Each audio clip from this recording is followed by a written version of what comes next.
কটা পেঁচো নেতা আছে, কি নাম কি ওই ভুইয়া, তারপরে রাউত, তো ভয় দেখাচ্ছে। ভয় হবে না, আর হবে না। কাজ হয়ে গেছে, এপান ওপান হবে। আসল চোর এই মমতা বন্দ্যোপাধ্যায়।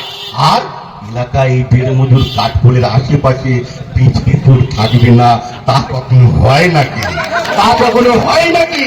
এরা গরু খাচ্ছে, কয়লা খাচ্ছে, বালি খাচ্ছে, সব কিছু খেয়ে ফেলেছে। আমার কদিন আগে শুনলাম বলে শ্মশানে বলে মরদেহ চুরি করে কঙ্কাল বেঁচে খাচ্ছে। এদের অবস্থা খুব খারাপ, খুব খারাপ। আচ্ছা, অন্য অন্য জায়গায় পালিয়ে যাবে বলে ভাবছে।